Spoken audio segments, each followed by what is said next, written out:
Okay, I guess we're filming or recording. So, happy birthday, number 90. Danny, God bless you. We love you. You're in such good shape. Such good shape. In fact, you're in better shape at 90 than many people are at 50. So you are blessed to have such a healthy, straight, no cane, no walker body yet. And God willing, maybe you never will have to have these things. But I'm just so happy and pleased and thank God for your condition and this wonderful 90th year. Amazing. I made a video recording a couple months ago in our church, 2 months ago. The man is 100 years old. God bless him. Still got all of his faculties. His relatives are very happy that he knows who they are and who he is, and he remembers their lives together, right from children, grandchildren, great-grandchildren, and great-great-grandchildren, all the way down.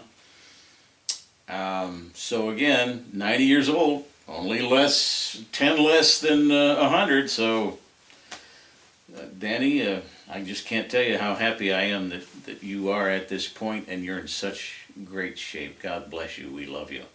Now, I've made a few notes to go along with this greeting so it can serve as kind of a memory of some of the things, certainly not all, because I can't remember everything you and I have done together as a family, but I remember we did go fishing a few times. I think you baited my hook down in somewhere down in southern Virginia, near Carolina, and I caught the first fish, things like that.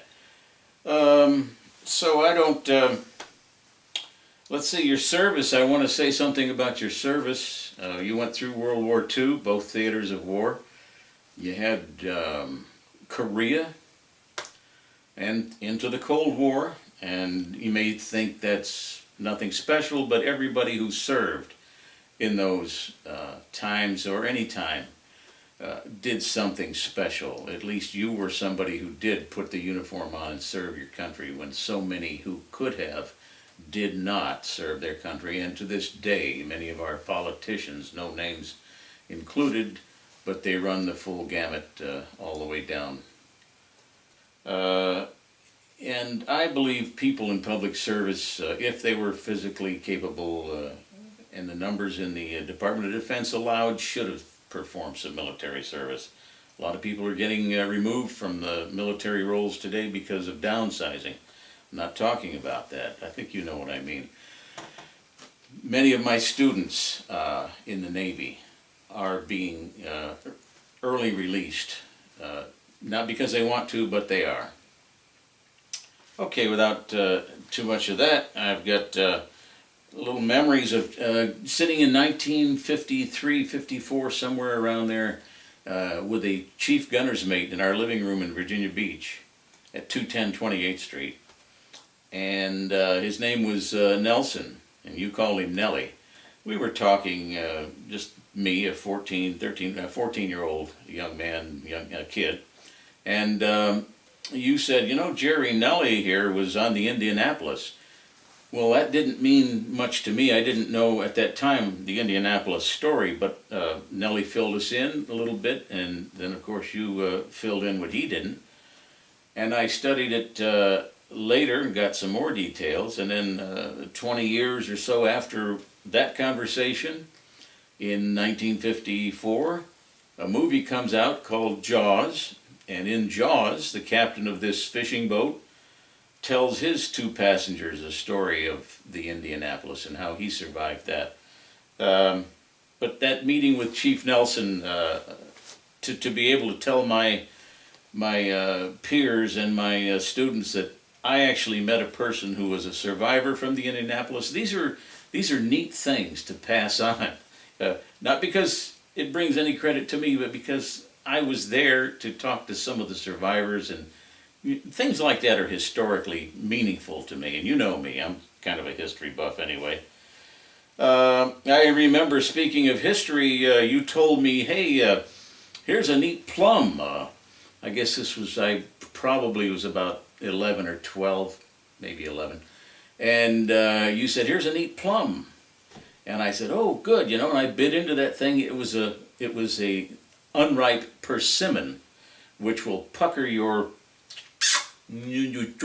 I had to run in the house and get butter and put butter in here to make my lips come apart. And you thought that was a real good laugh. And today, of course, looking back on it, it was a good laugh. And I have my notes, the Missouri and New Jersey, how you were on both of those ships. You took me aboard both those ships. You showed me pretty much the entire battle wagon. I guess maybe the Missouri, maybe a little more than the Jersey, or one or the other. Doesn't matter. They were the same type of ship. Through the barbettes, down from the turrets, Mount Number 1, I think you were. Down through the turrets, seeing all these huge 16-inch projectiles that these 16-inch rifles fired from those battle wagons. And you took me down through the living quarters and where they eat, and into the mount, showed me all these various positions within the mount. That to me was great, and lives with me today. And I'm including it in this list because I want you to know how much I appreciate all of the things you did with me as a young boy. And, I remember you and I went hunting one day with some of your Navy friends, and my 22 that you gave me, the beautiful Marlin bolt action. And I saw a rabbit. I was alone. Everybody else scattered, so we were on our own independent. And you said, now don't take any unnecessary shots and scare the game away. So I said, okay. So very careful not to take little plink shots, but wait till I see a rabbit or a squirrel and look around. And not too long after we entered the woods, there's a rabbit just sitting there and looked okay to me for a shot, so I shot. Well, and I thought I missed him, so I went around and couldn't find him. Nope, there's his head again. I shot again. Again, I lose sight of him. I think I shot three times, and pretty soon you came out of the woods and said, from your part of the woods, and said, hey, what the heck are you shooting at? You taking plinking shots and all that? And I said, no, I saw a rabbit there. And you said, where? And I pointed over to, 50 feet away to where he might have been, and you said, well, let me see, and you walked over there and you looked up, and, well, you got him. And I remember you saying, you got him, and I said, oh, boy, that's great, Now Danny knows I wasn't just fooling around with the gun. And so you put him in your little pack there where you carried your squirrels and rabbits. And we went on, and pretty soon you saw a squirrel quite a distance away sitting on the limb of a tree, and you said, okay, you take the shot and put the rifle up against the tree there. And I did, and take your time, squeeze it real slowly, make sure he's, and this was no scope on this thing, it was just a metal bead sight on the front of the barrel there, and got him, and accidentally shot both those animals, the rabbit and the squirrel, through the head. So you thought that was quite a mark of shooting excellence, and you bragged to the rest of the buddies when they came around and got ready to return home. And one of those buddies was a guy named Brubaker, Chief Brubaker, and I didn't see him again for several years until I went in the Navy. And then one day in my boot camp company, I was told by my company commander, hey, go up to this other regiment up here and report to Chief Brubaker, and didn't mean anything to me.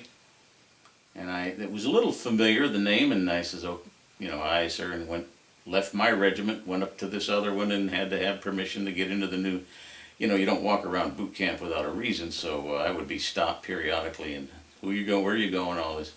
Got to Brubaker's office, and he had a few sailors in the office with him, and he said, come on in. Now, this is a recruit, scared, well, not scared, but very stiff, talking to first class and chief petty officers in boot camp.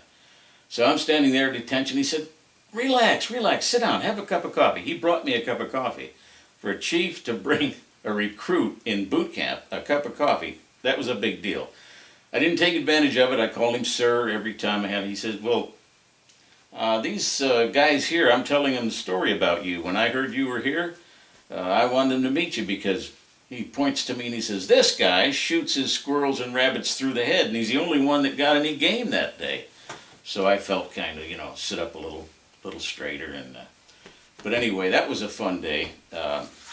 I don't think I told you or related that since then.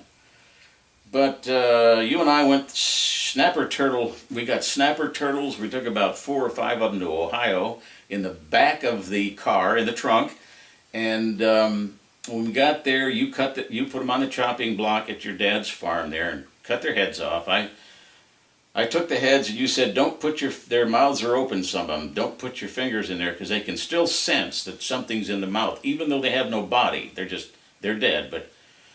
And I said, I'm going to take them down to the bridge down there and put firecrackers in them. He said, well, okay, they're dead, but just don't put your mouth in there. So I took them down, lined them up, put the firecrackers in them, set them, and then when they sensed that firecracker come in the mouth, they clamped down on the firecracker. I said, okay, hold that pose, light the firecracker, and boom, and open his mouth again, pow. Didn't blow his mouth, destroy any of the head or anything, he just opened it up like that. And so I've told this story to some people just a week or 2 ago, and, oh, isn't that terribly cruel? And I said, they're dead. They are dead. There's no, they just, anyway, no, there's no. So, yeah, another story, driving to Ohio, talking about going to Ohio. I was passing gas one day on the trip to Ohio, and everybody kept saying, who the heck is cutting the cheese? And I said, finally I admitted to it, and I said, Danny, my grandmother told me that if I don't pass gas when I have to, that gas could travel up to my heart and kill me. And your reply was, if you do it again, I'll kill you. And I remember that. That still brings a tear and a laugh to my eye. You and I went down to the Kitty Hawk Memorial somewhere around 1954, I guess. And we went up into the memorial all the way to the top. I don't know if you remember that or not, but I wrote my name on the wall with thousands of other signatures, and I'm sure that's, of course, long been painted over. Probably, then also that tour of the Wright Brothers Memorial was in my memory, and I recall that fondly.